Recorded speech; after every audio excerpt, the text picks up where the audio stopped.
1000 கோடி ரூபாய் மதிப்பீட்டிலே வரக்கூடிய ஒரு திட்டமாக இது உலக வங்கியால் அங்கீகரிக்கப்பட்டிருக்கிறது.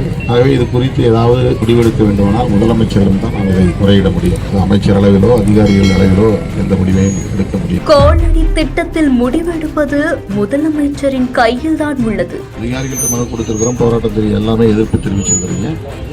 ஆனா இது அதிகாரிகள் அளவில் முடிவெடுக்க முடியாது. நேரடி கள ஆய்வு செய்த திருமாவளவன் சென்னை திருவேற்காடு கோளடி பகுதியில கழிவுநீர் சேகரிப்பு மையம் அமைக்கிறதுக்காக அந்த பகுதியில வாழக்கூடிய மக்கள் கடுமையா எதிர்ப்பு தெரிவிச்சதாகவும் சொல்லப்படுது. இது தொடர்பா நிறைய போராட்டங்களும் ஆர்ப்பாட்டங்களும் கண்டினியூவா நடந்துட்டு வந்த நிலைமையில தான் விசிக தலைவர் திருமாவளவன் இன்னைக்கு அந்த கழிவுநீர் மையம் அமைக்கப்படக்கூடிய அந்த இடத்தை நேரில் போய் ஆய்வும் செஞ்சிருக்காரு. அது மட்டும் இல்லாம அந்த பகுதியில இருக்கக்கூடிய மக்கள் கிட்ட அவங்களுடைய குறைகளை கேட்டு தெரிஞ்சிருக்காரு. பின்னர் மக்களுடைய மத்தியில பேசும்போது திருமாவளவன் என்ன சொல்லிருக்காருன்னா, கோளடி பகுதியில கழிவுநீர் சுத்திகரிப்பு மையம் அமைக்கிறது தொடர்பா அமைச்சர் நாசரோட ஆலோசனை செய்ததாகவும் சொல்லிருக்காரு. இந்த ஒரு திட்டம் 4 வருஷத்துக்கு முன்னாடியே அரசாங்கத்தால ஒப்புதல் கொடுக்கப்பட்டு உலக வங்கியால 1000 கோடி கடன் வழங்கப்பட்டு தொடங்கப்பட்ட ஒரு திட்டம் அப்படின்னு சொல்லியிருக்காரு.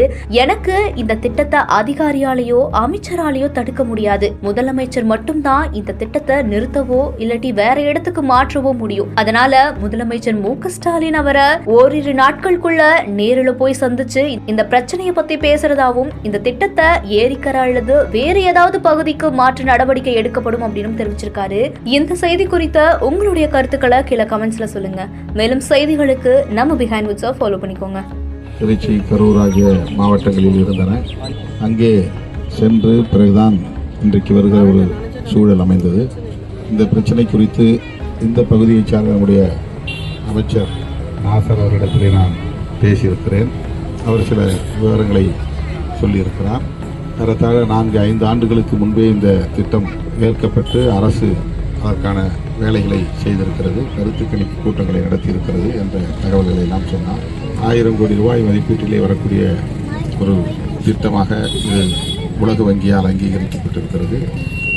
ஆகவே இது குறித்து ஏதாவது முடிவெடுக்க வேண்டுமானால் முதலமைச்சரிடம் தான் நாம் இதை முறையிட முடியும். அமைச்சர் அளவிலோ அதிகாரிகள் அளவிலோ எந்த முடிவையும் எடுக்க முடியாது. நாளைக்கு பொதுக்குழு கூட்டம், அதனால் முதல்வர் மதுரைக்கு செல்கிறார். மதுரையிலிருந்து அவர் சென்னை திரும்பிய பிறகு அவரை இது குறித்து பேசுவதற்காக அனுமதி வாங்கி அவரை சந்தித்து இந்த விவரங்களை முதலமைச்சரின் கவனத்திற்கு கொண்டு செல்வோம். முடிந்த வரையில் இந்த திட்டத்தை வேறு இடத்திற்கு மாற்ற வேண்டும் என்று நாம் வலியுறுத்துவோம். அதிகாரிகள்கிட்ட மனு கொடுத்திருக்கிறோம், போராட்டத்தில் எல்லாமே எதிர்ப்பு தெரிவிச்சிருக்கிறீங்க. ஆனால் இது அதிகாரிகள் அளவில் முடிவெடுக்க முடியாது, அமைச்சர் அளவிலும் முடிவெடுக்க முடியாது. முதலமைச்சரிடம் நாம் இதை எடுத்து சொல்லி இந்த பகுதியிலேயே வேறு பகுதியில் ஏரி கரையோரத்தில் இருக்கிற பகுதியை செய்யலாம் என்ற ஒரு கோரிக்கை நாம் வைக்கலாம்.